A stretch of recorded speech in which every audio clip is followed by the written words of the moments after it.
thanking our witnesses. Stephen Nordhaus, the Chief of the National Guard Bureau. Lieutenant General Robert Harder, the Chief of Army Reserve. My understanding is that Vice Admiral Corr is unable to testify this morning due to an illness. We obviously hope she recovers quickly. Welcome Rear Admiral Luke Frost, Director, Reserve Warfare, Office of the Chief of Naval Operations, in her absence. Lieutenant General Lonnie Anderson, Commander of the Marine Forces Reserve, and Lieutenant General John Healy, the Chief of Air Force Reserves. Subcommittee is grateful for your service to our nation, and we look forward to hearing your candid testimony. Our discussion today will be oriented toward the President's budget request for fiscal year 2026. The exact details of the request have not been received yet, but the top-line summary released by the Office of Management and Budget gives proponents of robust national defense plenty to be concerned about already. Annual top-line investment in the Department of Defense is a measure of our national will. It sends a message to allies and adversaries alike about the strength of our resolve, and it appears that the message of the coming year is one of weakness. Nobody in this room needs a reminder of how much the department relies on stable and predictable funding to drive the crucial functions of development, acquisitions, and procurement. Nor is anyone here naive to the increasingly coordinated forces that threaten to undermine U.S. interests around the world. But when we talk about the consequences of shortchanging our armed forces, we have to recognize that these effects are often compounding for the Guard and Reserve. And the harder we have to scrape for funding to meet unfunded requirements of the Department of Defense, the harder it'll be to support the growing needs of the Guard and Reserve. Despite playing an increasingly significant operational role, Guard and Reserve units still struggle to access top-of-the-line kit. Despite so often taking the lead in engagement with allies and partner forces, they face persistent hurdles in maintaining adequate infrastructure, equipment, and personnel. The current strategic landscape and operational realities give us no reason to suspect that the demand for highly trained, well-equipped citizen service members is going to diminish anytime soon. Last year, it was the Guardsmen, including Kentuckians, defending Tower 22 from the Iran-backed attack and sustaining casualties in the process. Adding new missions without adequate resourcing can strain Guard units' training calendars. I'll be interested in the witnesses' candid observations on these headwinds impacting readiness. I look forward to discussing them in more detail during our question and answer period. With that, let me turn to Senator Coons. Thank you, Mr. Chairman. Thank you to the witnesses here today. This is the first Defense Appropriations Subcommittee hearing of fiscal year 2026. It is very unusual to hold a budget hearing without a budget. The President's annual budget request is required by law. Understandably, it typically lags in the first year of any new administration, but the Department of Defense, I'm told, is not likely to submit its detailed budget materials until next month, which will make this one of the most delayed budgets ever. Meanwhile, our troops continue to operate under a full-year continuing resolution for the very first time in history. That legislation also cut billions of dollars in defense spending for the first time in recent memory. I should note the Senate was ready to end fiscal year 2025 in December, ready to enact, fiscal year 2025 appropriations in December. The Speaker refused, and the incoming administration did not object to a continuing resolution and its impact on DoD, which we warned about. So my message to my colleagues and the department is this: we need to stop making budget history. I firmly believe the chairman and I can craft a reasonable consensus defense appropriation bill with the help of our subcommittee members to provide what our troops need and deserve. Chairman McConnell and I see eye to eye about the challenges we face from Russia, China, DPRK, and Iran, on the importance of supporting and engaging with our allies around the world, on the need to strengthen innovation, invest in the defense base, and improve munitions production. I also firmly believe that Chair Collins and Vice Chair Murray can reach an agreement to fund the entire government in a responsible way. If others will put aside fringe ideas about unlimited presidential power and radical budget cuts. We have not yet really begun on our full-year budget process, but time is running out. We need accurate information from the department about its needs without OMB standing in your way. And we need a department willing to state publicly that continuing resolutions are harmful and unacceptable. We need a commitment from the executive branch to stop attacking our role and core functions, and a commitment from our colleagues to defend Congress's power of the purse. If we don't all step up to do these things, I fear we risk making more history for which we will not be judged well. I look forward to doing my part. Now to today's hearing on the Guard and Reserves. I'm a strong proponent of the Guard and Reserves. My own Delawareans serving across our state have done excellent work and service.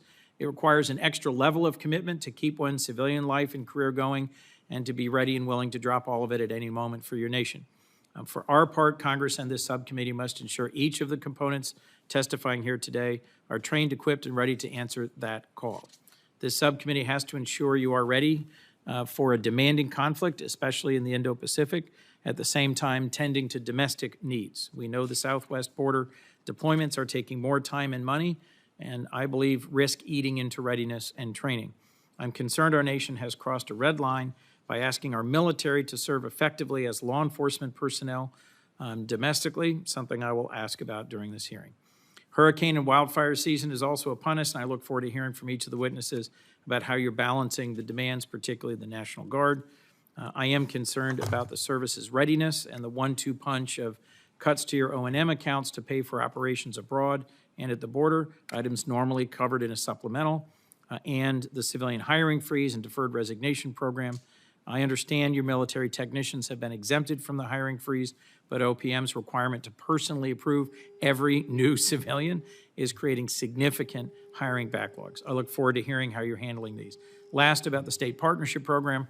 As you know, General, one of my favorites, I think it is dollar for dollar one of the most effective ways we engage with the world. In closing, our country badly needs the Guard and Reserves to be fully equipped, fully trained, and part of the total force, and I look forward to doing my part to support you in that mission. I thank each of the witnesses for appearing before us, and thank you, Mr. Chairman, for your partnership. I look forward to this hearing. Thank you, Senator Coons. We'll ask each of our witnesses to deliver brief opening statements, and please speak clearly and into the microphone. And we'll try to limit that to 3 minutes. If you can pull that off, you get a promotion. So, General Nordhaus, let's begin with you. Chairman McConnell, Ranking Member Coons, and distinguished members of the subcommittee, thank you for the opportunity to be here today with my senior enlisted advisor, John Raines, to testify on behalf of 433,000 National Guardsmen and their families. The National Guard is combat-ready, cost-effective, experienced, and dual role, both state and federal, like no other force. As a primary combat reserve of the Army and the Air Force, the National Guard delivers unparalleled capacity with strategic depth. We represent 20% of the joint force at 4% of the budget.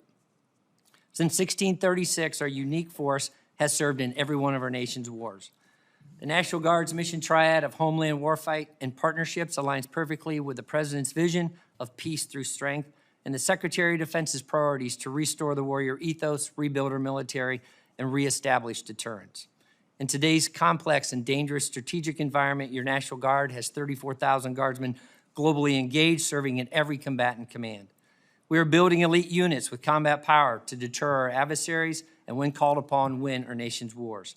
We will prioritize our warfighters, champion duty status reform, full-time support, military technician modernization, and improving medical access to build readiness. In the homeland, we operate 15 to 16 aerospace alert sites defending our skies. We are perfectly postured to support the Golden Dome Initiative, leveraging our expertise in air and missile defense and unique capabilities in strategic missile warning and ground-based interceptors. We currently have 6,000 guardsmen securing our southern border. Additionally, our counter-drug program disrupted $13 billion in illegal drugs last year. In disaster response, the National Guard responded to 6 hurricanes and 62,000 wildfires, supporting our communities and saving countless lives. To sustain this ability and investments in foundational readiness accounts such as flying hours, facility sustainment, restoration, modernization, weapon system sustainment, and base operating support are critical to our military. As a warfighting force, the National Guard provides 40% of the Army and 30% of the Air Force operational forces. Our combat readiness was demonstrated on 13 April when our DC National Guard F-16s neutralized enemy drones and missiles in defense of Israel and supported by our Tennessee National Guard's KC-135s. To date, this operation earned 11 Distinguished Flying Crosses. To continue to be interoperable, deployable, and integrated with our joint force, we must recapitalize concurrently with our service, along with those platforms of helicopters, infantry squad vehicles, fighters, tankers, and cyber. Ingria is also a pillar of our modernization and critical to the warfight. Our partnerships across every zip code and 60% of the nations worldwide build trust and capacity and resilience to strengthen our national security. Federally, we work with interagency partners countering drug trafficking and defeating cyber threats. And globally, our state partnership with 115 state partner nations conducted 1,000 engagements in 2024 at 1% of the theater security cooperation budget. The National Guard is lethal, ready, and postured to secure peace through strength and deliver decisive victory if needed. With your continued support, we will transform at speed, delivering an incredible value to America. Your National Guard is always ready and always there. Thank you, and I look forward to your questions.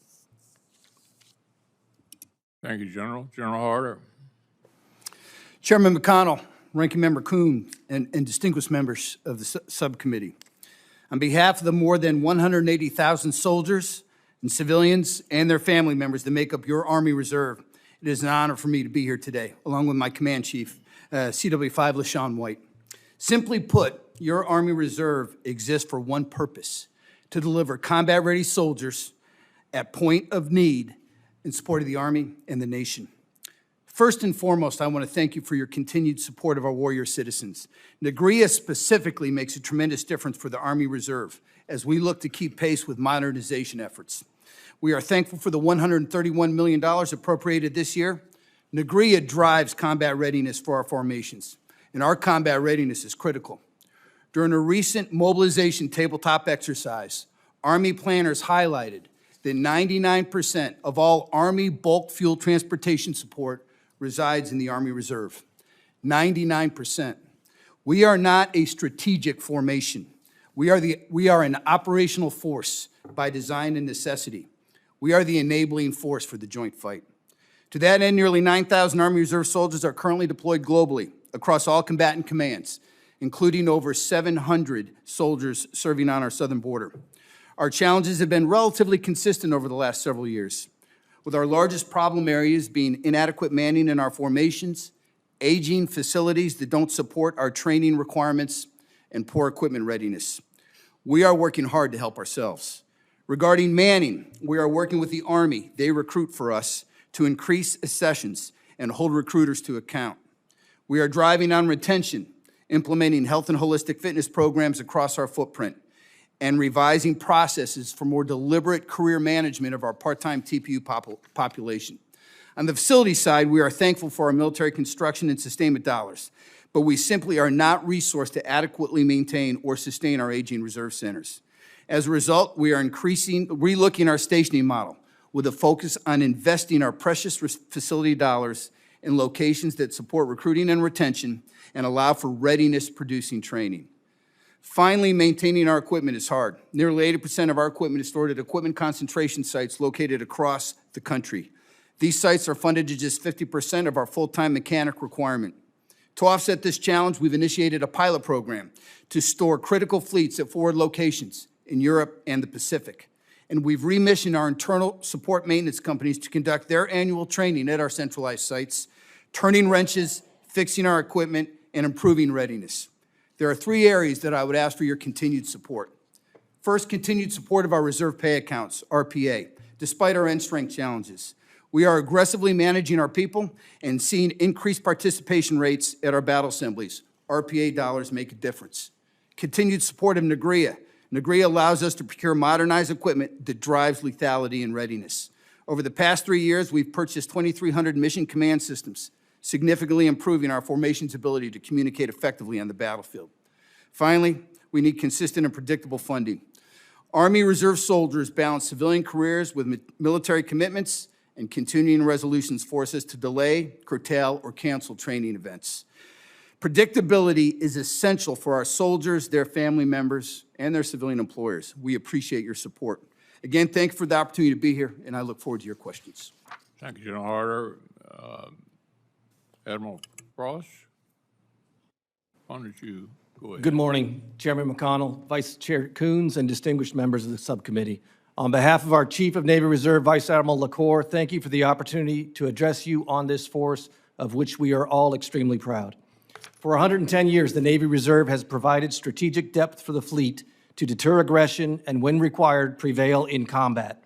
We are globally deployable and operationally relevant, integrating into fleet missions around the world, on the southern border, and filling critical gaps at sea today. With me this morning is Force Master Chief Tracy Hunt, who, in keeping with his title, has been a forceful advocate for Navy Reserve sailors throughout his career. He and his wife, Shyla, will retire in July after 36 years of exceptional service to the Republic. Thank you, Force Hunt. Over the past few months, our Navy Reserve C-130 crews have transported thousands of pounds of ordnance into the Red Sea fight, keeping our ships on station to intercept Houthi missiles, conduct precision strikes, and safeguard global commerce. When the fleet needs logistics, whether to deliver firepower or staying power, the Navy Reserve answers that call. Warfighting readiness is priority 1 for the Navy Reserve. Every drill weekend, annual training, exercise, and training dollar is focused on generating warfighting readiness.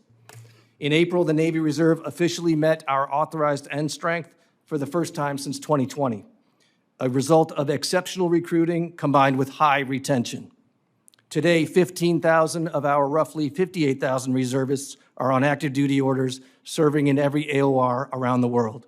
We deliver the Navy's intelligence and expeditionary combat capacity at half of the total force, and our Reserve Logistics Support Wing, flying C-40s and C-130s, operates 24/7, 365 in INDOPACOM, EUCOM, and CENTCOM.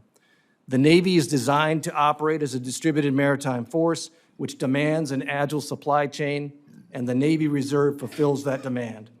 As Admiral LaCour has shared with many of you individually, the C-130 Tango Hercules, operated exclusively by our reserve component, is the Navy's only long-range intra-theater organic airlift for oversized cargo.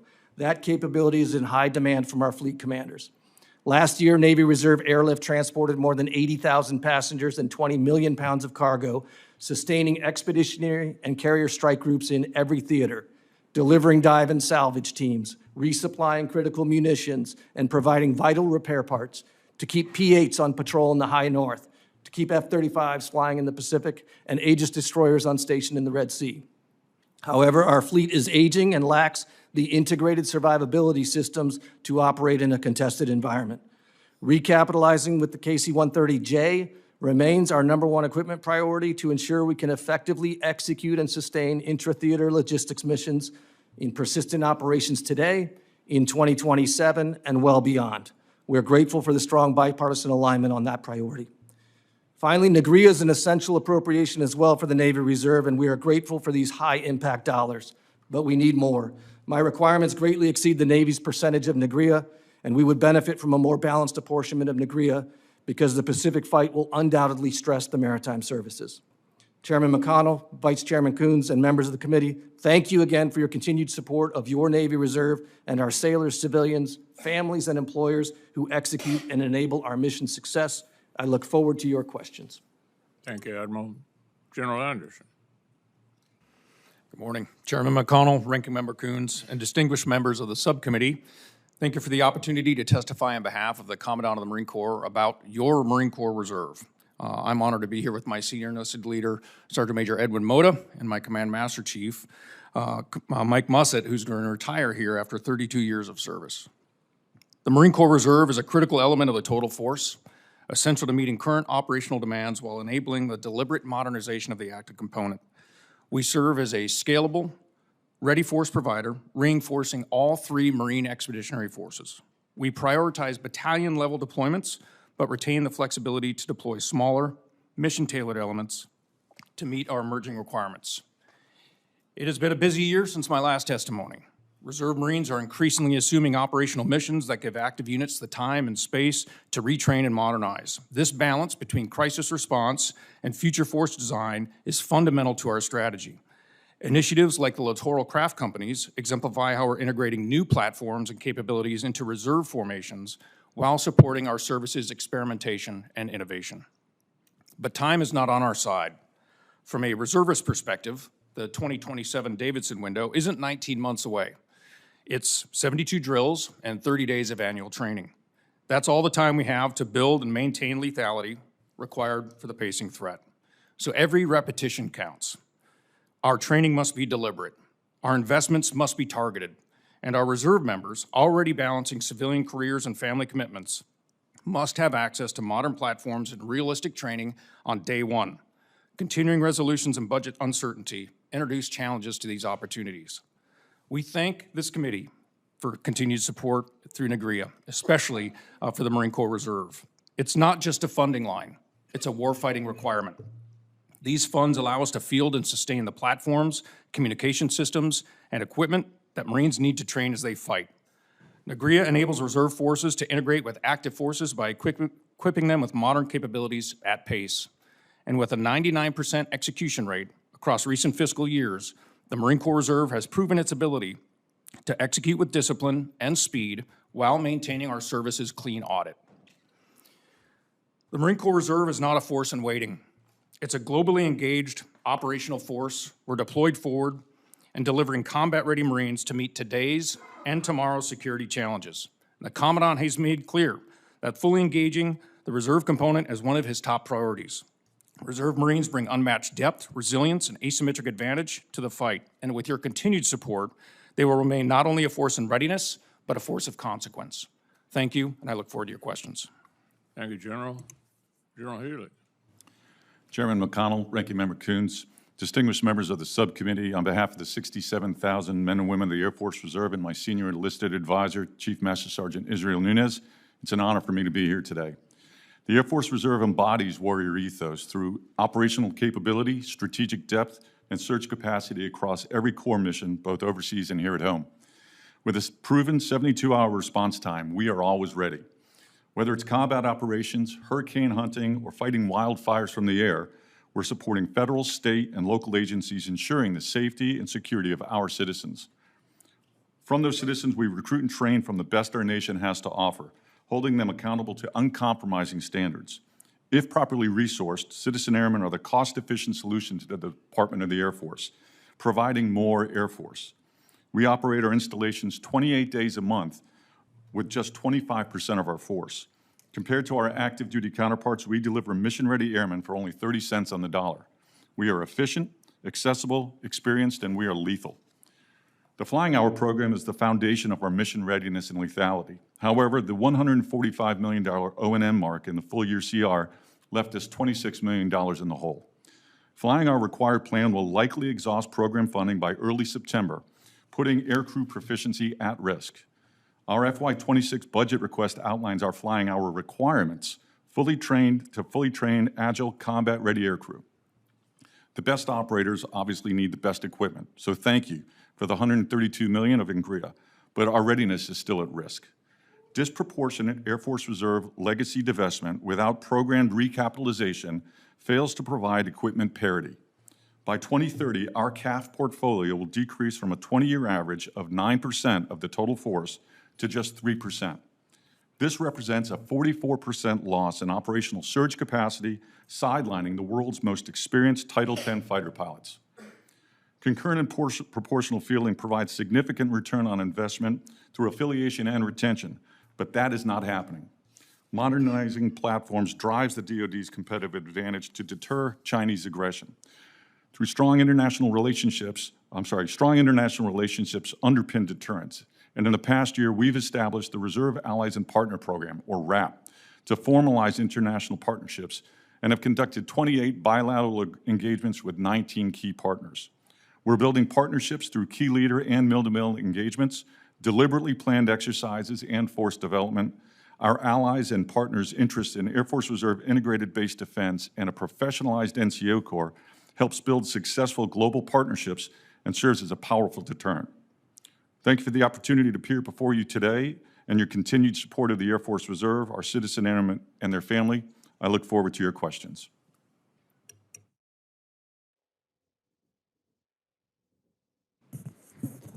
I recognize my promotion is temporary. Again, thank all of you for your presence today, and a number of you I have met with in my office before this hearing, and I'm grateful for those conversations. General Nordhaus and Lieutenant General Harder, the Army's recently announced Army Transformation Initiative. At what point did the Army integrate your feedback into development of the ATI concerning the Army National Guard and Reserve equities? Sir. Senator Moran, thank you. Right from the beginning, the Army National Guard works incredibly closely with our Army, and I felt like Secretary Driscoll and General George and I also had discussions. So from at all levels, right from the very beginning, also asked General George to come out and speak to all the adjutants generals along the way and making sure that we're going back. And as we get to the future of a leaner, more capable force, we look forward to transforming with the Army at the same time at pace and speed so that our formations across the board, 8 divisions, 27 brigade combat teams are capable and ready to respond in the homeland or overseas as needed for our nation. Thank you, sir. General Harder?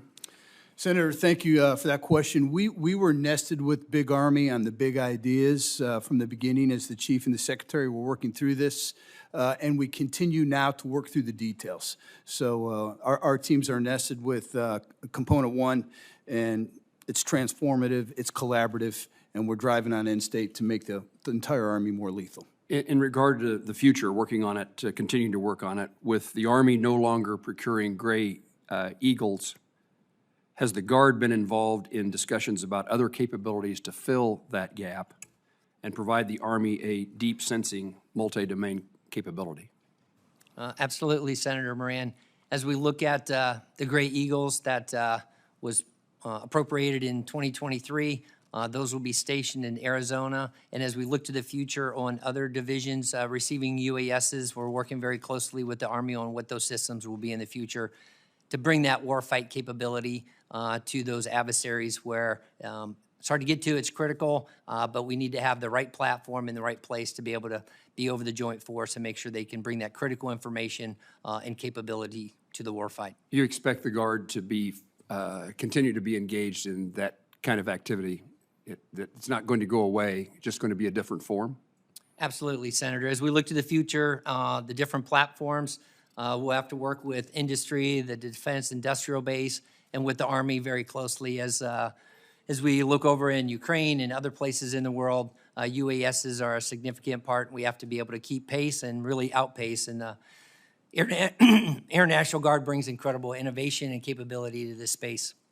General Harder, in your best military advice, how will deactivating the 2 reserve ECABs affect reserve capabilities for future missions?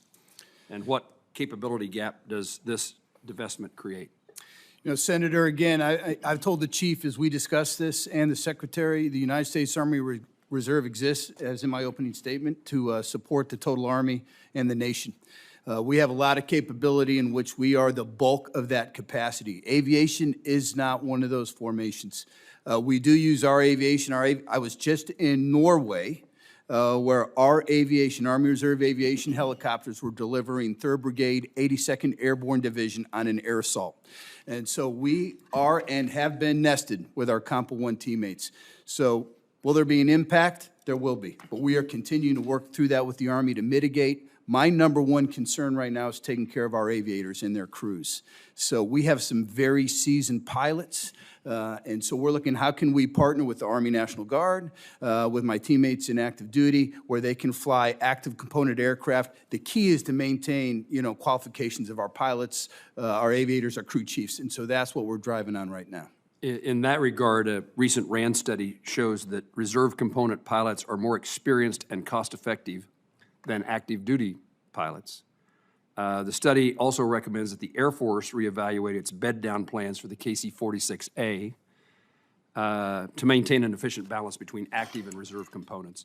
General Nordhaus, best military advice, does the Air Force's current KC-46A basing plan adequately equip the Air Guard fleet to maximize the benefits highlighted in the RAND assessment?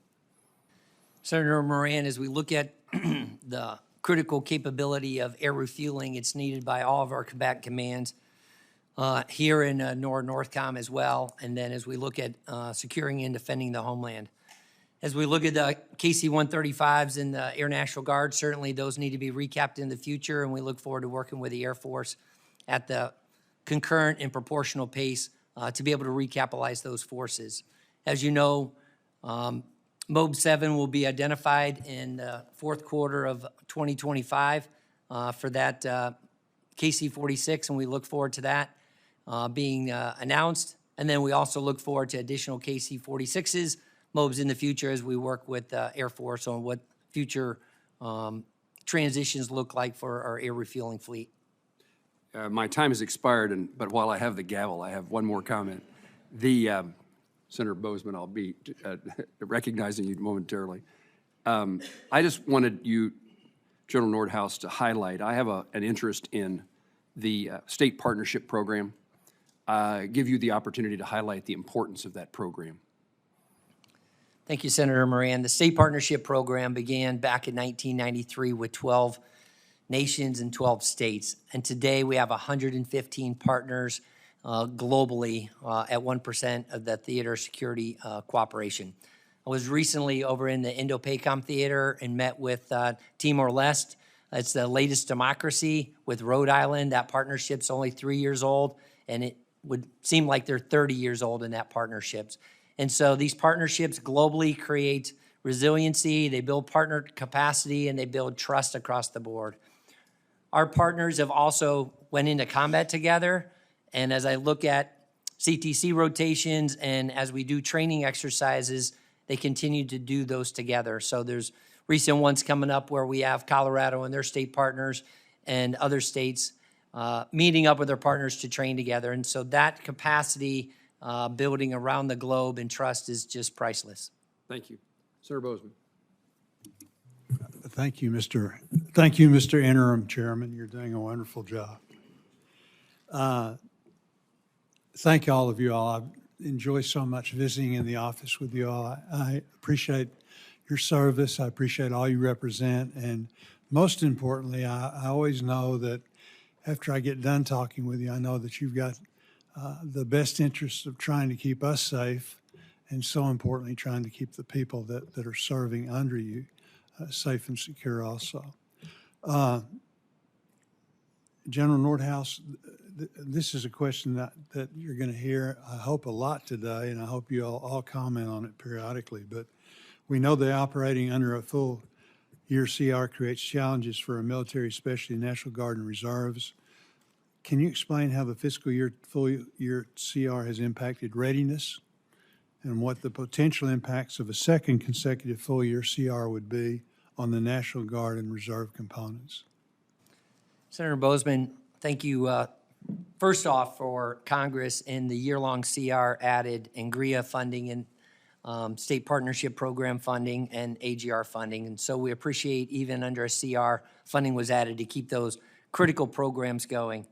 As we look at CRs, certainly any budget uncertainty creates challenges for the force as you look at what dollars are you going to have to be able to do exercises and training, what equipment are you going to be able to buy, and making sure that you can have our guardsmen ready to go as you go through the year. And so any fiscal challenges or uncertainty there can slow that down. And then as we get into the summer months, you have to, once the money comes in, then you got to accelerate to get that training done. We also have our guardsmen that are going to school and things like that, so it makes it more challenging. But the National Guard, 430,000 strong, always ready, and we're finding ways to mitigate that where we can to make sure that we maximize every dollar that Congress gives us to get after readiness and lethality. Very good. General Nordhaus, we are thankful for everything that the National Guard is doing to support the Joint Force and Arkansas. With the DoD focused on cost savings, the Guard offers a unique, cost-effective alternative to counter rising cost of the active force. Where do you believe the Guard's capabilities are not being fully utilized or overlooked in defense planning? Senator, as we look at the National Guard, there was talked by Senator Moran about a RAND study which talked about F-16s at 42% more, less costly being used in the National Guard, and 35 or 34% less for KC-135s. So we look forward to partnering with our active duty, both on the Army and the Air, to be able to keep that capability within the service so that when needed, we're ready to go, but also help them with the budget challenges in these critical times.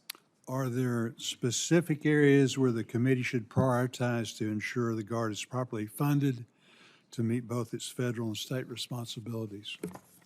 Senator Bozeman, as we talked in our meeting, certainly our foundation readiness accounts. So as you look at flying hours, we're going to end flying hours probably by the end of August this year. Facility sustainment, restoration, modernization, every dollar gets after our aging facilities, and those facilities are the focal points for our guardsmen coming in, and they help with retention and recruiting. But if they're great facilities, they also help us get after readiness and training for the warfight.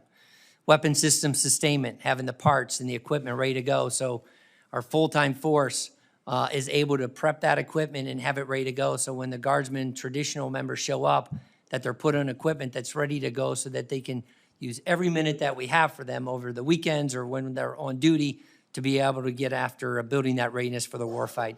And then certainly our base operating support. Those accounts are critical to make sure that we can take care and make sure the bases are ready to receive the soldiers and airmen as they come in and get them to where they need to go to get the training done. Very good. General Harder, we've discussed previously the Army Reserve's innovative use of funded reimbursable authority. It's clear you're thinking creatively about how to strengthen the Reserve's capabilities. Can you provide an update on how funded reimbursable authority is being used today and what challenges are limiting your ability to fully utilize this authority? Thank you, Senator. It was great meeting with you in your office too. Thank you. We got a lot of great folks from Arkansas on our team. Tim Griffin was recently with us. I will tell you, funded reimbursable authority right now, we're focused on using it in our military intelligence community, and it drives incredible amounts of capability and readiness for our Compo 1 teammates. And I think the more authority we have to use that outside of just the military intelligence spectrum with all the other capabilities that we bring to the fight, it's a value training for our formations and it delivers capability for the nation. So we'll continue to pursue that. Very good. Thank you, Mr. Interim Chairman. Thank you, Senator Bozeman. General Healy, I didn't have a chance to ask you a question in the time allotted me. Today's Air Force Reserve represents a much lower percentage of the Air Force's total fighter fleet than it did a decade ago. One proposal would maintain this fighter capacity is in the Air Reserve at the 442nd Fighter Wing by backfilling the current A-10 mission with F-15Es. In your best military advice, do you support that strategy? Thanks very much for the question, sir, and I appreciate you reaching out to your partners to the east. With regard to this, I absolutely would support that. As in my opening statement, we are seeing a significant decrease in our fighter portfolio over the last 10 years.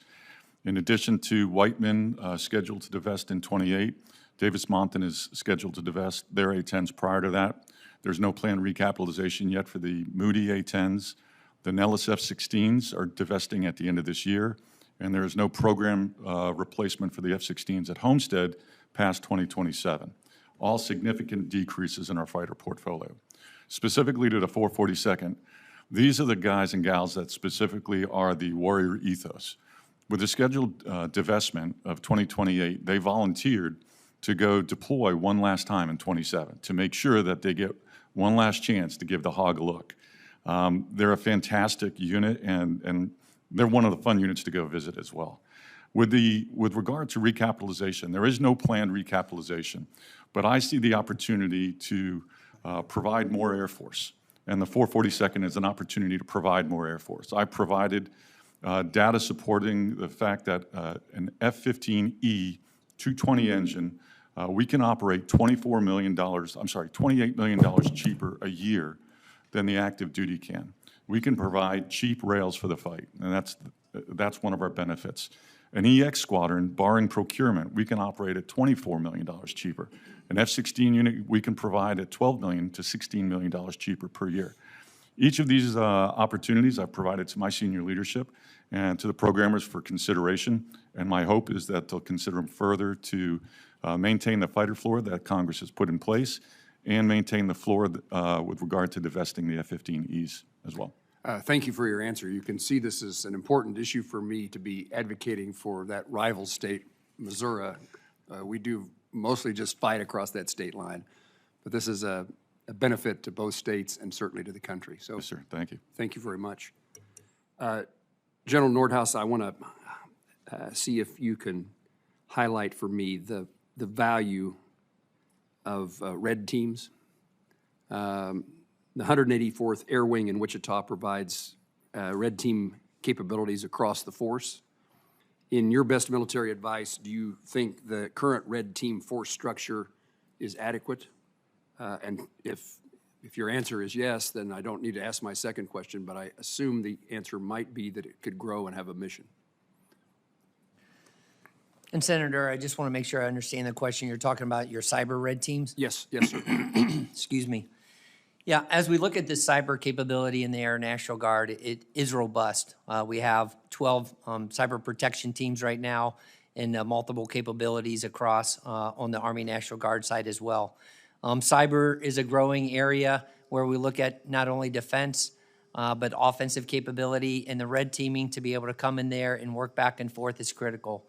I look forward to working with the Air Force and the Army on cyber across the board as we look into the future, because cyber is critical to the defense of our homeland and our national security, not only across the states as we look at state critical infrastructure and defense critical infrastructure, but we have to make sure all those gaps and seams are closed. Thank you, sir. Senator Bozeman. General Healy, when we last met, you mentioned the Air Force Reserve had recently launched the Reserve Allies Partners Program. Could you share more about that effort and explain how the Air Force's Reserve Program differs from the National Guard's State Partnership Program? Thanks, sir, for the question. First, I am envious of the State Partnership Program, and for quite a while we were looking at what could we do as an Air Force Reserve on par with that. We had noticed about 2 years ago that we were doing exercises with the British Royal Air Force Auxiliary doing aerovacs, but they were unplanned, they weren't deliberate exercises to emphasize our interoperability. Last year, during the preparatory for HACD, Representative Case from Hawaii asked me what my relationship was with the Philippine Reserves, and I told him we had none. Since that time, we've developed a Reserve Allied and Partners Program. We've had tremendous acknowledgement and a tremendous interest. Last year at the Royal International Air Tattoo in London, I had 2 air chiefs from European countries come to me and say, I want to figure out a way to put my airline pilots who have recently retired back in the seat in a time of war. I handed them my business card, and we'll talk it further. There's an overwhelming interest from countries in the Pacific on how do we do integrated defense logistics or leadership, IDLC, a course we run at Youngstown, Ohio, which is an advanced base defense course. There's tremendous interest from the Philippines on our professionalized NCO Corps. Australia wants to do medical exercises, deliberate medical exercises. Canada wants to do CE to CE. So that's essentially how we differ from the state partnership program. We provide, as I put it to the air chiefs when I meet with them, a virtual buffet of choices with regard to the entire Air Force Reserve in our portfolio. And what do they want to draw from that? Where do they want to gain experience understanding from that? We absolutely are looking at the successes that the state partnership program has had, and we're trying to take advantage of those to get up to speed as soon as we can. We've got no budget for it. It's out of hide, but with growth, we'll increase budget as well, sir. So is it appropriate to say which countries you'd like to target?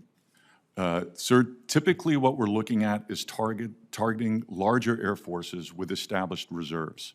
So interestingly enough, for instance, the Royal Air Force Reserve is only 3,000 people, but then my Air Force Reserve is actually bigger than the Royal Air Force. So we look at scales in terms of how we can work together, but specifically we're trying to go to countries that have an established reserve already. Very good. Thank you, Mr. Chairman. Senator Bozeman, thank you. Starbase, I've taken an interest in, General Nordhaus, but following the CR, our fault, not yours, we've experienced these temporary closures of star bases, and that is troublesome to me. And again, we'll do everything we can one more time to make sure we don't have another continuing resolution. But how long, how can the current funding get this program through this fiscal year? What do you expect? Will there be another pause, or can we get through the fiscal year with the money that you have? Senator Moran, first off, I'd like to give a shout out to both of your adjutants generals as star bases go across the 54. There's 90 locations, and General Venerti and General Bridges, once again, just do amazing work.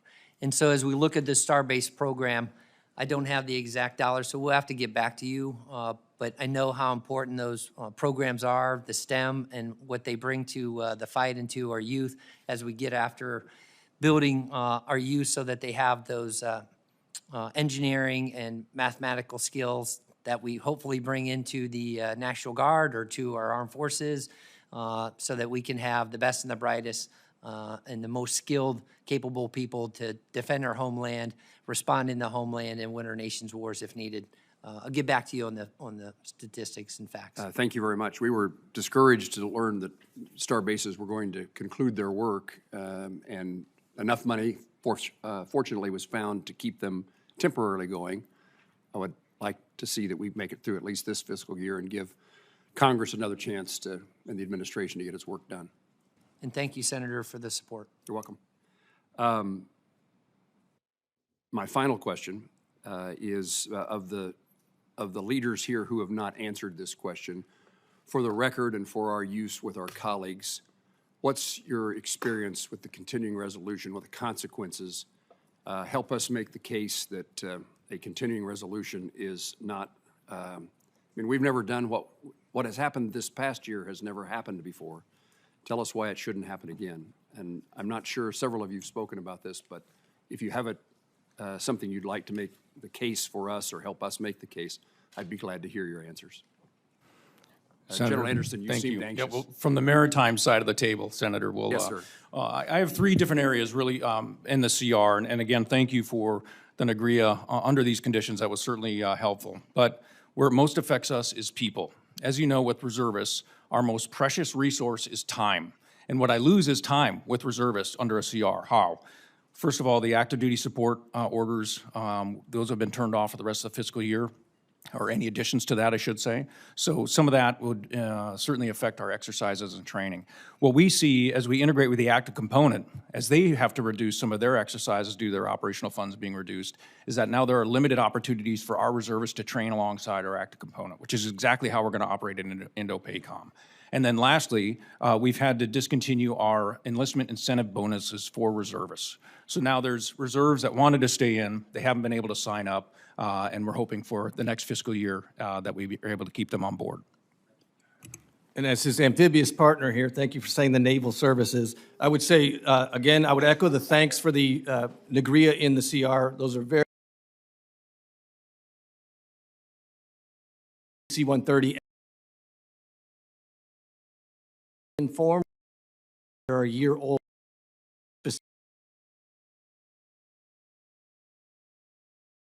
When the committee made count, when we were not executing strength, we're in a different situation now. We made end strength in April. We're going to end the fiscal year above authorized end strength, but within controls due to the success of our recruiting effort. And so that reality doesn't necessarily carry through in the process when we're taking a CR and carrying it forward, if that makes sense. Thank you. And Senator, for the Army Reserve, again, it's just like my teammates. It's our reserve pay accounts most affected. I think with the CR, it was about $186 million less than our president's budget submission. And so that affects cutting orders, soldiers that were scheduled to go to school, exercises, all of that affects the predictability of our formation, which really is the most important piece for us. And if I could just share one thing to Senator Bozeman's point on partnership with reserve forces. So we do a lot of partnership. Don't mean to veer into this, sir, but we do a lot of partnership with other nations' reserve forces. I was just in Poland. We partner with the Estonians, the Philippines, of course, our Five Eye partners. But last year, we hosted a forum during AUSA in October where we invited many reserve force partners to come. We had from many nations were there. And my British teammate, Mark Lancaster, two-star general, I thought he said one of the most, it was a poignant statement. And he said, the war in Ukraine right now is a war being fought between two reserve armies. And so all of us, we take that to account, and we're laser focused on making sure our young men and women are ready. Just wanted to share that with the committee. Sir, from the Air Force Reserve, the biggest thing that the year-long CR affects us with is the ability to be predictable and stable. So that's the bread and butter of the Air Force Reserve, the ability to know in August that I'm going to request time off from my civilian employer in October, and knowing that I'm going to have those orders available to me. What's ultimately happened is we've driven behavior changes where reservists will no longer sign up to serve in October because they can't adequately predict that they're going to have orders to work. Likewise, from a training perspective, when I look at exercise planning, we are very hesitant to plan on exercises in August and September because if a CR exists long-term, or if we get marked later in the year, as in this year, we're likely not going to have the funds or the manpower to be able to participate in those exercises. Much like the Air National Guard said, and in my opening statement, we are likely to ground our airplanes the first week of September this year because we're $26 million short of executing our flying hour program. It's going to directly affect the degree of how ready we are, sir. Moment of sunshine has come to an end, and my temporary position is disappearing. But thank you all for your presence here today, your leadership, and we have the greatest regard for you and for the men and women you lead. Thank you. Senator Coons and I had a couple of votes, so I'm not quite sure where you all are, but let me address the things that I'm concerned about briefly.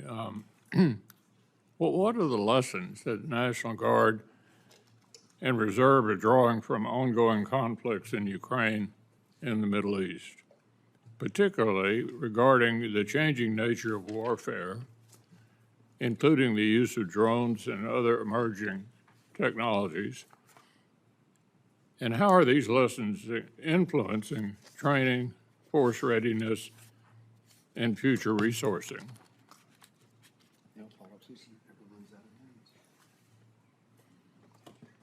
Chairman General Nordhaus here. I'll start for the National Guard. Certainly, as we see the war in Ukraine, the use of drones, being leaner, lethal, more mobile, being able to take formations and maneuver them around and have the capability to take down threats from counter UAS and maintain air superiority in the future is going to be absolutely vital. So we continue to take those lessons learned on the Air National Guard and the Army National Guard side with our services and making sure that we're arm in arm, shoulder to shoulder with them as we modernize our force for the future for warfighting for adversaries under this new changing character of warfare. Senator, for the Army Reserve, we're really nested with Big Army. Obviously, as I said in my opening statement, we have the bulk of logistics and enabling capacity for the United States Army and the Joint Force. So when you saw Russia grind to a halt in the opening days of that, it was sustainment. There was their logistics. They had no logistics tail. So we are driving hard on making sure our exercises are integrated with our Compo 1 teammates. Here in June, I'll be doing an exercise at NTC, kind of in support of an active duty formation, one of my brigades will. And the Army is implementing all the lessons learned with drones, ubiquitous sensing, dispersion. The Army units that are surviving at our national training centers, it's back to the basics. It's overhead cover. It's just making sure you disperse. It's reducing your electromagnetic signature. So those lessons are absolutely being pushed into the Army. It's why the chief is driving on transformation and ATI. But General Harder, a little closer to home, I've got, just like my colleagues have probably, significant defense facilities in Kentucky. Fort Knox, for example, is home to the Army Reserve Aviation Command, the headquarters for all aviation assets within the Army Reserve. What specific impacts will the ATI restructuring plans have on Army Reserve Aviation Command at Fort Knox? So Senator, or Chairman, we are still working through that with the Army on the reducing our 2 ECABs, Expeditionary Combat Aviation Brigades, one of which is headquartered along with the ARAC headquarters at Fort Knox. We're assessing the impact and looking at what rotary aircraft we may retain in the Army Reserve. But I can tell you at Fort Knox, the Army Reserve is investing. In addition to the ARAC, we have a 2-star training command headquarters. I have another 1-star training command headquarters. I have one of my equipment concentration sites. So we are looking to better maximize the training opportunities that Fort Knox provides for the Army Reserve. And I'd be happy to follow up with your team on exactly what the impact is of the aviation restructure. Senator Coons. Thank you, Chairman. Let me start with a question about the state partnership program, if I might, General Nordhaus. You know I've long been an enthusiastic supporter. You mentioned 115 nations around the world. In my view, the proof of concept of the state partnership program is best exemplified by the California National Guard Ukraine partnership that goes back, I think, to 1993. I had the opportunity to visit Ukraine in 2016. Obviously, they were engaged in active combat in the Donbass, but the transformation of the Ukrainian military from a Soviet style to a NATO style, US style, I think was significantly facilitated by that partnership. Do I misunderstand? Am I correct? Senator Coons, I would completely agree with your statement. And we're seeing that across the board where our partnerships, it starts mill to mill, but then goes mill to civ and civ to civ. And so it builds these trust partnerships, it builds partner capacity, and it builds resiliency not only within their nation, but we learn from each of these countries as well. We bring that innovation spirit back to our formations, and it makes us stronger all the way across the board. Are you going to receive funding through this CR, FY25 CR, in time to prepare for summer exercises that are relevant to these particular missions? Senator, I do want to thank Congress. In this year-long CR, we were able to receive funding for state partnership programs, so thank you very much. We are putting it to good use. We are short a little bit, as I have states that are looking in the Indo-PACOM theater to do exercises, and so we're pulling together and trying to mitigate those impacts. State of Washington is working with 2 of their partners to put on an exercise. I think we're going to be able to figure out how to do it, but we look the growth of the state partnership continues to be robust. This year, we're adding 9.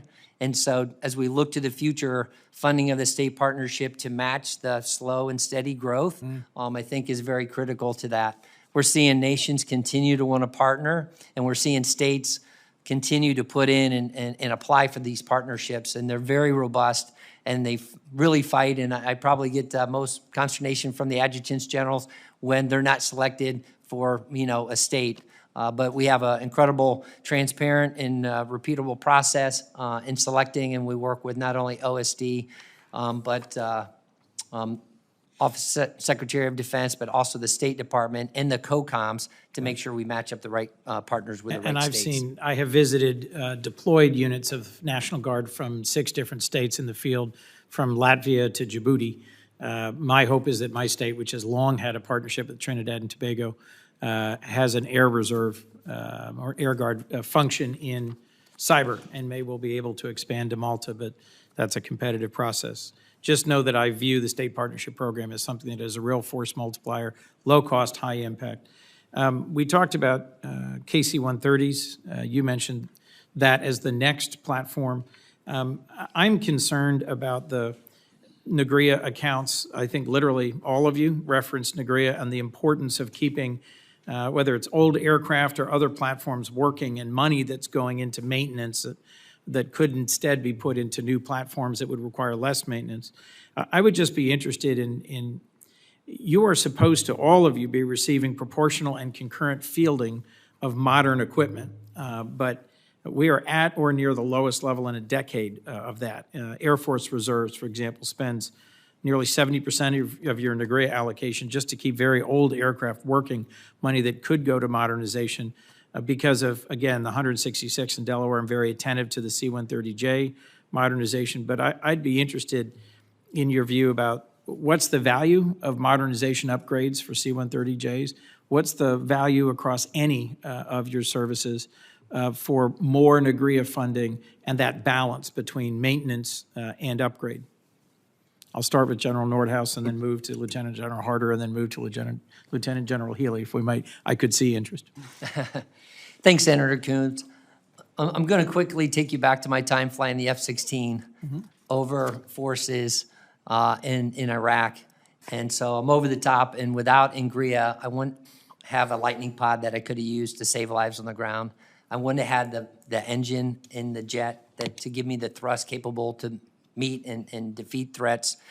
As we look every year, whether it's in the MAF community or in the CAF community, those forces make us not only modernize those equipments, but they make us combat interoperable and capable to be part of the joint force, whether it's here in the homeland to be able to do our homeland defense missions with AESA radars on our F-16s that enables us to have the capabilities we need for the NORTHCOM mission, or to be able to have jamming pods that are needed to fight up at the next level for adversaries that we might face.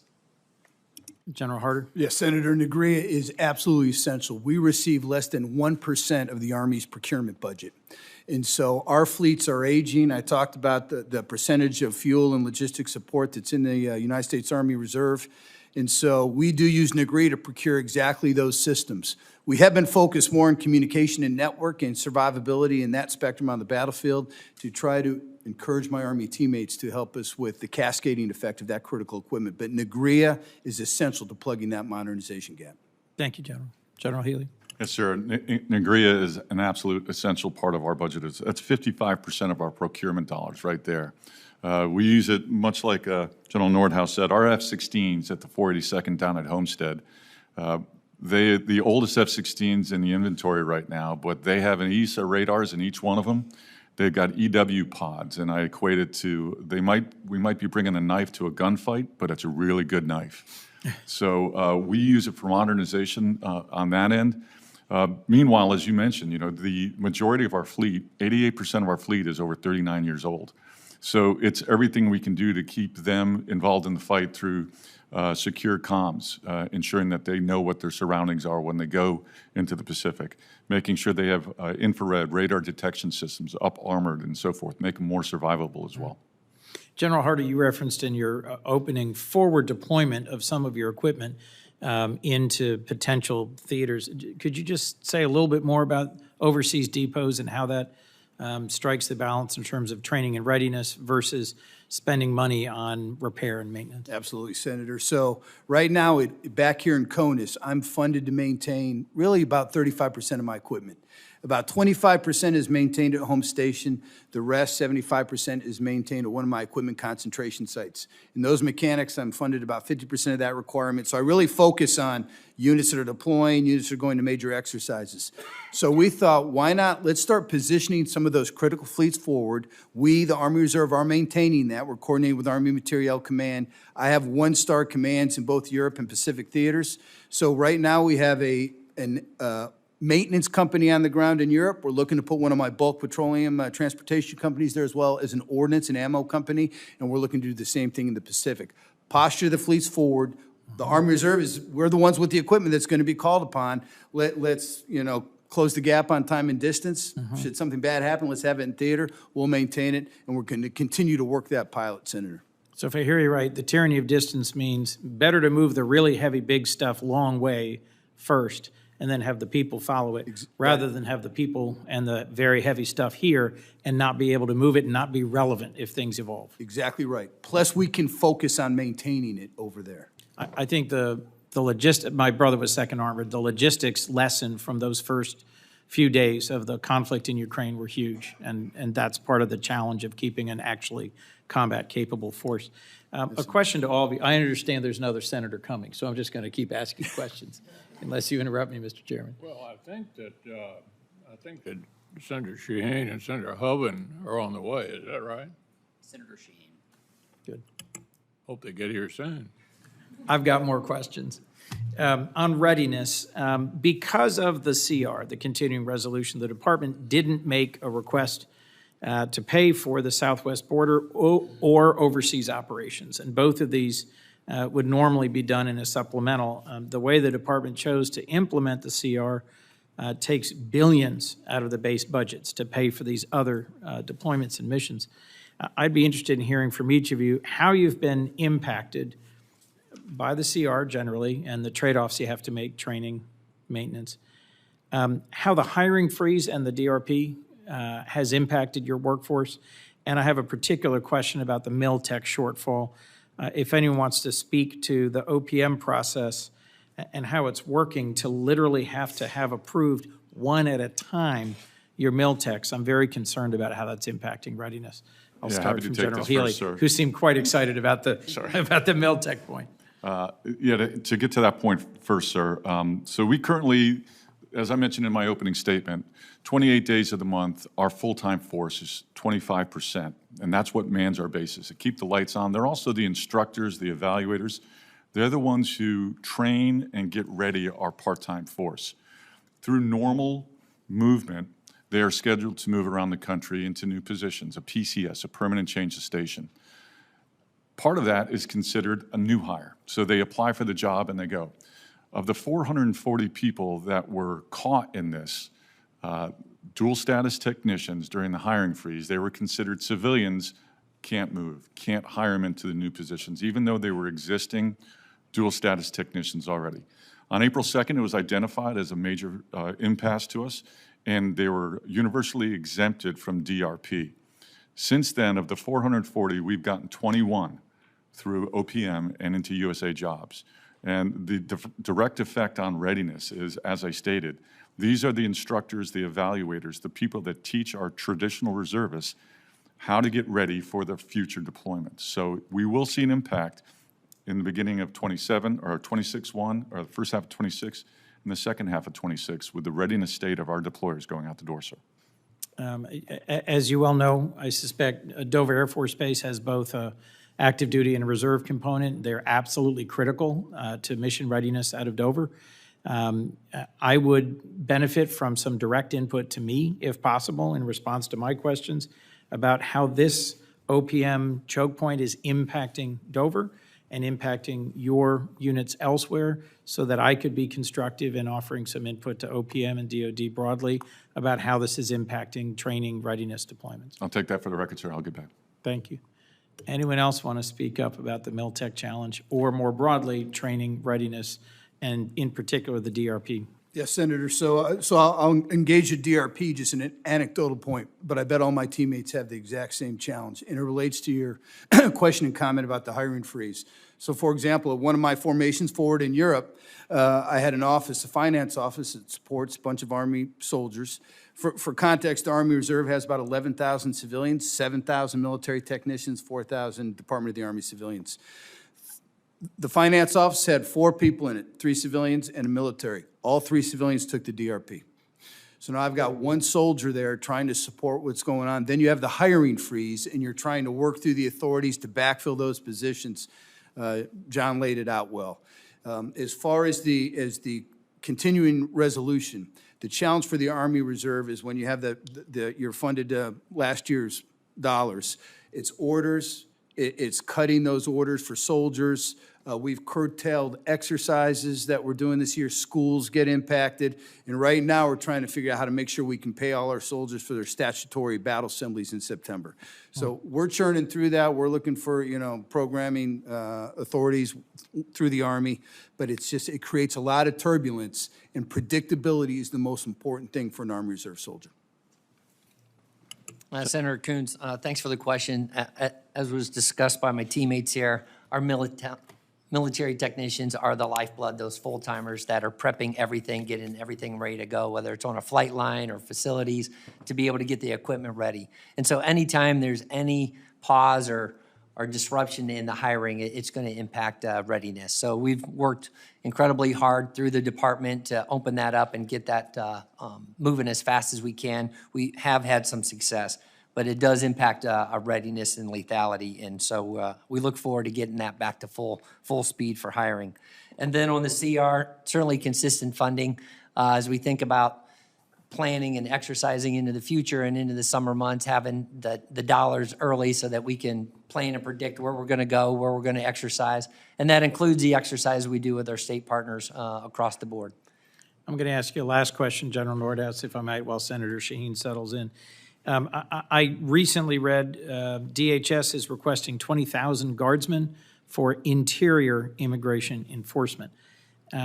It seems clear to me that it's important that there not be any crossing of the line between the Guard's role and domestic law enforcement. The Guard does not train for domestic law enforcement, is that correct? We have military police, security police, and we have over the years trained for in support of law enforcement if we get called to do the mission set. How are you going to ensure that guardsmen deployed understand the legal environment they're operating in and the restrictions that may impose on their conduct? Senator, if you look at Presidential Inauguration 60 or 59, anytime our folks get called up to a mission to support, those are all things that we go through. What are the rules for the use of force? What's the legalities, law? What mission sets are they going to be on? What equipment do they need to be able to do the mission set? So we're very focused through the adjutants generals to make sure that they have the training and they're being put on missions that they can support and do following the Constitution, the law, and any policy or guidance that's laid out to them. Thank you, General. Senator. Okay, Senator Jane, I think you're the last one coming. Well, Go thank ahead. you, Chair McConnell and Ranking Member Coons, and thank you for continuing the questioning so I could get here. Good morning. Thank you to all of our people testifying this morning. General Nordhaus, I want to again thank you for coming to New Hampshire to see the 157th at Pease. As you know, they do an excellent job. And one of the things that we discussed on that trip and on other occasions has been the ongoing logistic composite model, the LCOM study of Pease and other operations around the country to take a look at releveling. And as you heard from us loud and clear at Pease, that would affect the 157th's ability to support Transcom. There would be about 12 positions for maintenance that would be threatened that would have an impact on the ability to keep that KC-46 fleet up and operating. And we're very proud of that as the first Air Guard in the country to get the KC-46. So can you give me an update on the status of the LCOM study and when you hope that to come out and what might be the end point of the study? Senator Shaheen, thank you very much, and thank you for allowing me to visit the state. And as you said, the 157th is an amazing unit, and they are really breaking new ground with their innovation in the way that Guardsmen do, taking their civilian skills to come in and take that platform, not only as a refueler, but as a C2 node for global capabilities. It was also great to see the incredible passion that the airmen up at the 157th have about this mission set. I did talk to General Pierak just yesterday, making sure that we continue looking at the LCOM and the update. What I received was that the Air National Guard has extended the temporaries all the way out through the end of fiscal year FY2026. as they do this study, that the site visits have been completed. Now they're in the hard part of doing all the analysis. I think that's going to take a couple months as they get through that and work through it. But we know that we're focused on getting to the right outcomes there. General Pierak said once that comes, he'll make sure I get an outbrief from it, and then we'll come brief your team, ma'am. Well, thank you. I really appreciate that. And it goes without saying that any information that you need from the 157th and New Hampshire, we are ready to provide whatever you need. And ma'am, I will highlight that your team also has a few folks on ADOS orders doing the test with our Air National Guard, Air Force Reserve Test Center, and that's adding to the test capability of what the KC-46 does that will Great. benefit the entire platform and fleet into the future. Well, thank you. That's nice to hear.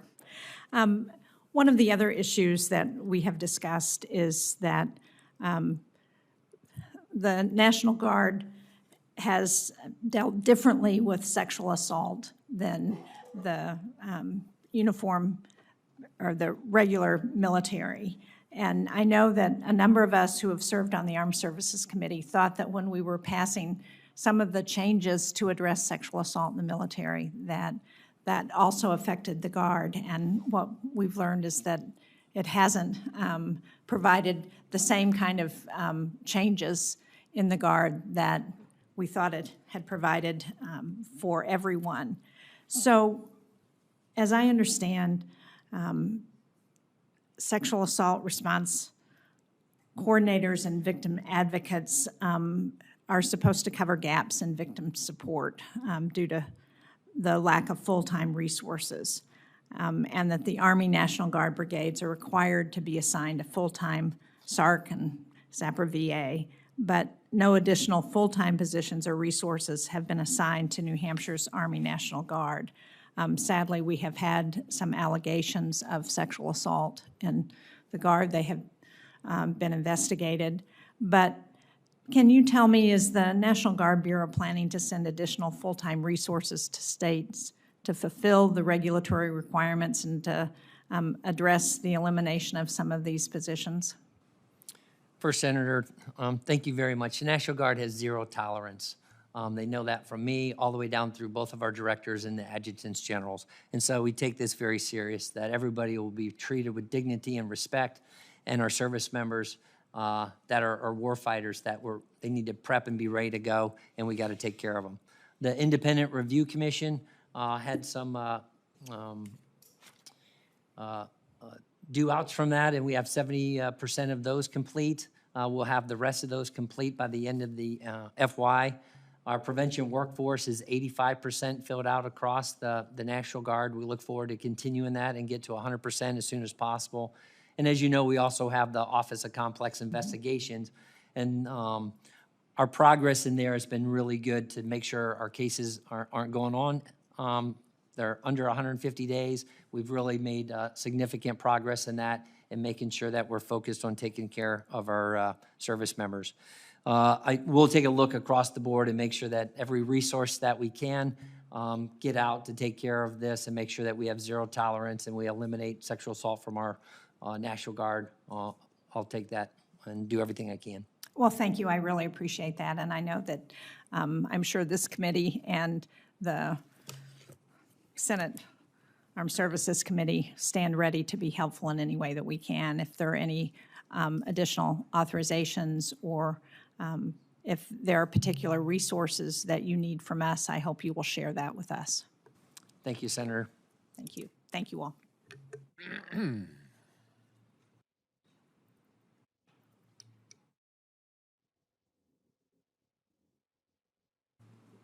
We are waiting for her. I need to leave shortly, and is Senator Mikowski? We understand she is en route. Looks like we have one more senator heading this way. Let me just say, when Senator Mikowski finishes, if there are no further questions, senators have 1 week to submit additional questions for the subcommittee's official hearing record. We request for a response from our witnesses within 30 days after that. And We'll stand in recess after Senator Murkowski finishes up. While we wait for Senator Murkowski, Rear Admiral Frost, you referenced, if I recall correctly, hitting your end strength and having particularly successful recruitment and retention. That's been a challenge across many different branches for different reasons for many years. Why have you seen particularly successful recruitment and retention? I appreciate the question. First of all, I think we took ownership of the recruiting mission for our prior service part of the force, which is 2/3 of our force, and that has really made a difference. We stood up under the Navy Recruiting Reserve Command, 5 designated reserve talent acquisition groups that have gotten after that problem ourselves, and I think ownership makes a difference, and we've done it. We're also 5 years into a transformation effort across our force as a resource sponsor to shift from what has been an operational support mission over the last 2 decades of the global war on terror to great power competition and to prepare for 2027. And I think that relentless focus on mission and warfighting readiness is important and resonates in the force as well, and we've seen extremely high retention. If I could take just a second as well to mention your logistics tie to Ukraine. I think that's really important for the Navy Reserve, and the same challenges that you've seen in that relatively compressed battle space. If you consider the Pacific and what we're going to face there, that's what really underscores the importance of us recapitalizing to KC-130Js that are going to double our sortie rate, that are going to pump gas twice as fast to customers on the wing, that are going to triple our footprint that those individual aircraft can cover, and then push 8 times the gas into the fight. That is going to allow us to cover that dispersed battle space, and that's something really important for us to get after, so I appreciate your support on that. Senator Ricketts and I just traveled to the Philippines and Taiwan together, and probably the most impactful day we had was flying in a P-8 over the West Philippine Sea and seeing the breadth of that actively contested space, and then working through the difference between logistics on the ground, where your resupply is coming from Poland right into Ukraine as opposed to your resupply coming from half a world away. Absolutely. Aerial logistics were born in the Pacific, really, in World War II. And the 5 days after Pearl Harbor is when a Navy reservist named Dutch Schildhauer established the Naval Air Transport Service that becomes the Military Air Transport Service that, frankly, evolves into TRANSCOM. So that was an extremely astute observation, sir. Thank you. Senator Coons, if I could, I got to, along with my shipmate here, mission and purpose is what keeps our reserve forces in. And as we have 12% of our Marines deployed forward, our reservists today, including Indo-PACOM. So there's a good chance you saw some of our Marine reserves over there in the fight. And I think that's how we're able to keep the numbers where we are. I'm actually 500 over the NDAA requirement this year. So Marine Corps Reserve is doing exceptionally well. Great problem to have. Yes, sir, it is. I don't mean to delay Senator Murkowski. I'm just enjoying myself here. So, thank you, Senator Coons. I appreciate that. And gentlemen, thank you for your leadership. Thank you for being here today. I had an opportunity to have direct conversations with several of you. I appreciate that. We are forever grateful for the leadership that you provide. Certainly the Reserve and the Guard forces are so very important to the security of our country. We certainly see the value and the benefit and are appreciative every day in my state where we see crucial operations performed daily. This is everything from the aerial refueling for the fighter jets that are up there pushing back on those Russian bombers off the coast. The search and rescue missions, of course, which are so key, the 24/7 radar operations. We see the value every day. So I'm just very grateful and thankful for that. General Nordhaus, let me begin with you. We had a chance to talk about the program element code leveling. And where we were last year on this, recognizing that we were able to increase AGR positions across the Air Guard in the FY25 NDAA. We funded those new billets that we provided to the DoD after we passed the CR, so we're good there. The general question to you is, does the increased AGR positions, do they help alleviate the manpower challenges that you're facing? Senator Murkowski, first off, thank you very much for our office call, and I really enjoyed in visiting Alaska and our guardsmen up there at Fort Greely and Eielson just 2 to 3 weeks ago to see what they're doing with ballistic missile defense and, as you said, refueling fighters and aircraft that are pushing back on the adversaries. So amazing job. Thank you very much for the AGRs and the NDA 25 that helps get after a large portion of requirements that we have on not only operational, but the training piece. Every AGR that we have gets after building training and readiness for our guardsmen, for the warfight, and for the homeland response that you see. So we appreciate that, but as always, every AGR that you give us is a big bang for the buck and increases not only that person's readiness for warfighting, but units of readiness across the board because they are the guardsman or service member that is working through the month to make sure the equipment and the facilities and the training plans and the exercise is set to go so that when our guardsmen show up, they can get right after the training needed to be able to be ready for the warfight.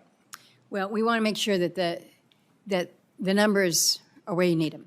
Yes, ma'am. And know that we're committed to that.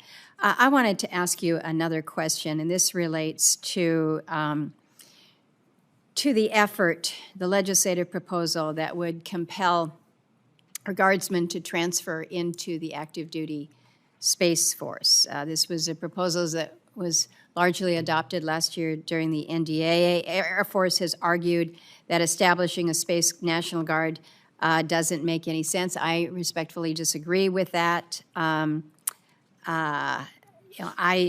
For a host of different reasons, I recognize that. But one of the things that we hear from Air Force is this perceived cost of establishing a Space National Guard. When we talk to the National Guard Bureau, they estimate that standing up 14 units across 7 states only costs $250,000. Now, it's a pretty modest investment, but then when you look to the potential loss of expertise, if you have guardsmen that choose to move on rather than be forcibly transferred, I think you have to factor that in. Rebuilding capability is significant.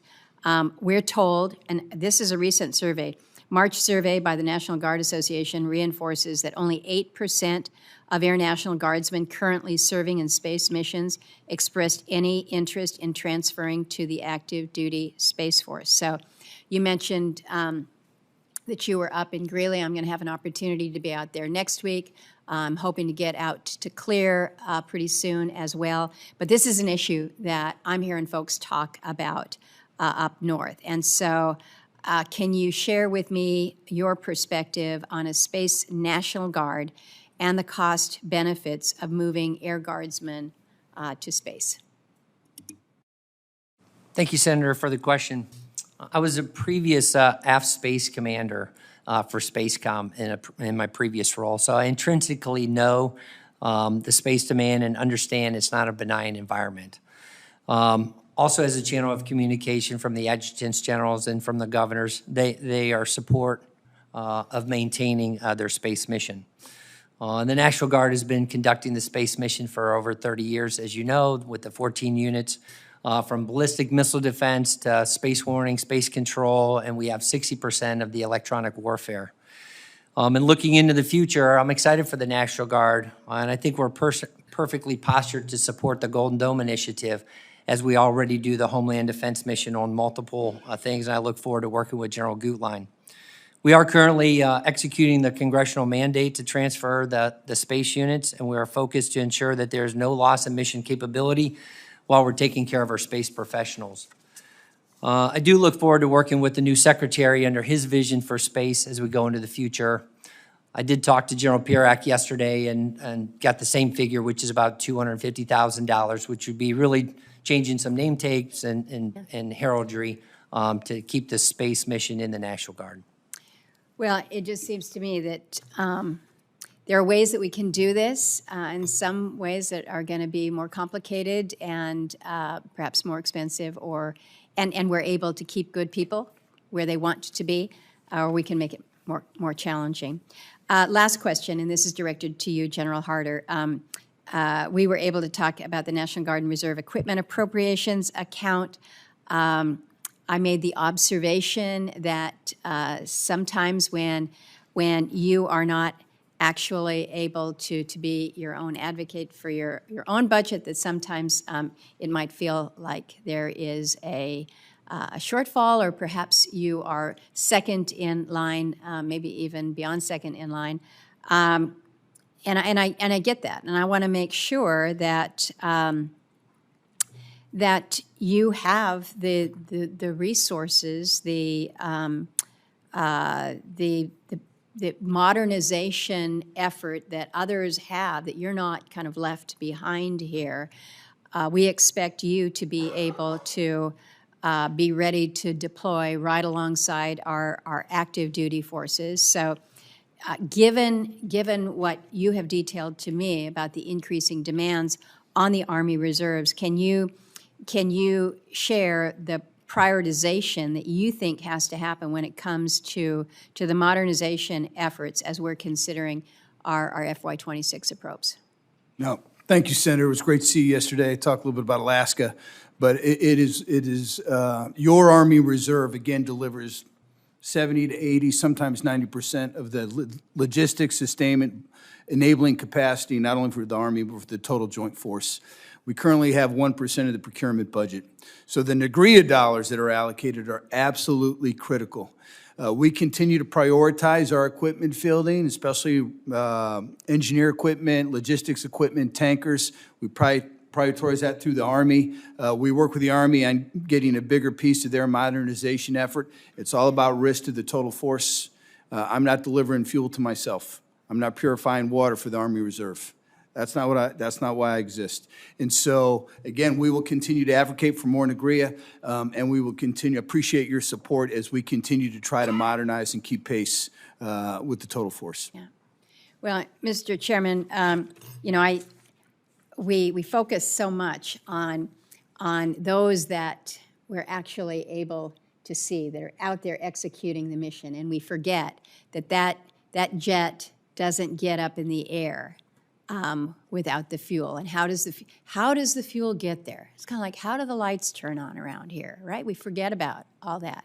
We cannot forget about that. We have to make sure that when we're talking about our budgets, we make sure that it's executed fully throughout the line here. Thank you so much. I have overextended my time, and I know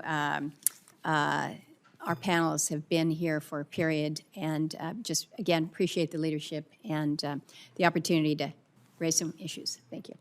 Thank you, Senator Murkowski. Thank you to all of our witnesses. Thank you for your service, and appreciate your testimony today. And with that, this hearing is adjourned.